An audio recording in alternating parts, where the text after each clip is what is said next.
Hey, it's me, MLB. Here is that side character, chapter 69, and this one is titled Prom at Kenma's.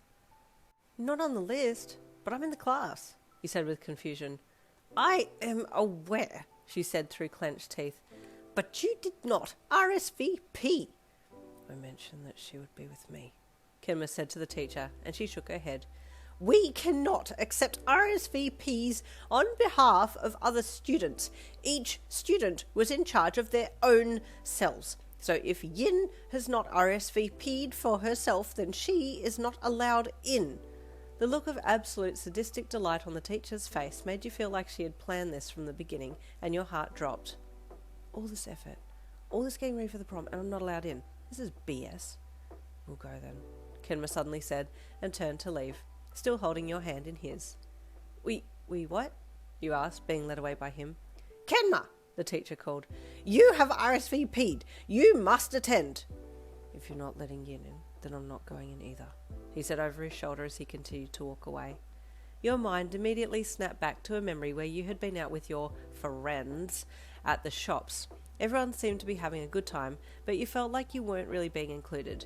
You didn't have any proof though. They were all kind of being just half inclusive, but you felt like it was forced. The true feelings of the other girls became apparent though when they decided to go into a photo booth to take pictures to commemorate the time that you'd spent together that day. Oh, wait, it only says 4 at a time and there are 5 of us, the leader of the girl group said as she looked back at you all. Oh, that's an easy fix, another girl said, looking at you. We'll do us 4 and Yin can wait out here. All eyes were on you, and you just looked at them in turn, your heart sinking slowly as the reality hit you that they didn't want you in the picture. Unable to speak, you just watched as they all crammed into the booth to take the photo, then hopped out again, laughing and chatting happily as they waited for the photos to print out. Does anyone want to come in with me? You asked, stepping up to the door of the photo booth by yourself.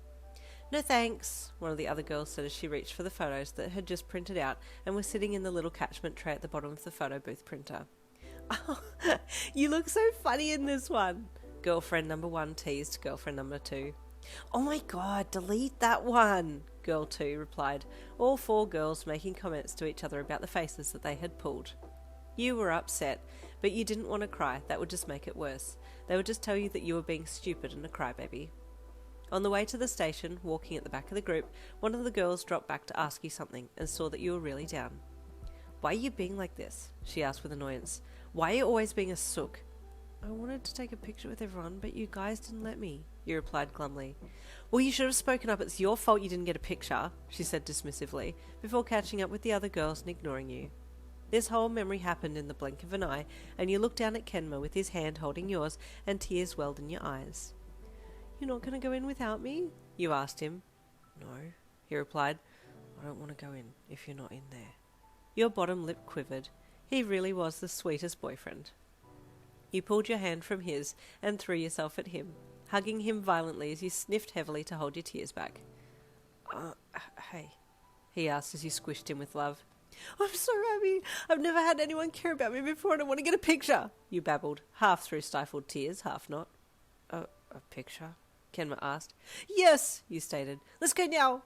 You then grabbed his hand in yours and dragged him out the front gates of the school and off down to the local arcade where you knew they had a picture booth. Determined and happy, you marched him straight up to the booth and glanced at the person limit sign on the side.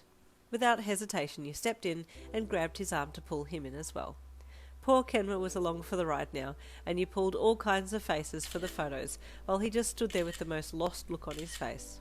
Once you had taken all the photos you wanted, you stepped out and waited for them to print. Today has been the best day, you said happily, wiping the tears that had been sitting along your lower lid. But, he said softly. He was going to ask why. To him it seemed like it had been a bad day because you weren't allowed into the prom, but your radiant face was proving that to not be the case. This one's my favourite, you chuckled, pointing to a picture of you kissing him on the cheek and a surprised look on his face. He looked at all the pictures and pointed to one at the bottom, where he had sneezed, and you were laughing your heart out. This one's my favourite. You look the happiest in this one. You smiled at him, and then leaned in and kissed him on the lips. You know what? Let's go and get some food, then go back to yours and have our own prom, you said, hyped up on happiness. Okay, Kenma said, following your lead. Your purchases at the local food store looked more like an unsupervised 7-year-old had been given $100, and when you left, you went straight back to his place and set up for your makeshift prom. What song do you want? I'll make a playlist, you said, pulling your phone out of your pocket and setting it up. I really don't know, he said. You can pick. Even better, he replied with a bright smile. In 15 minutes, he had everything set up in his room and the floor cleared for dancing. Okay, if I was at the prom, I'd want to dance. Come and dance with me, you implored, connecting your phone to his speakers so you could blast some music to dance to. Well, if it's not Kevin the cricket outside, it's Winnie the washing machine in the background. I think Winnie wants to dance with Ian. Stay tuned for next chapter coming tomorrow. See you then.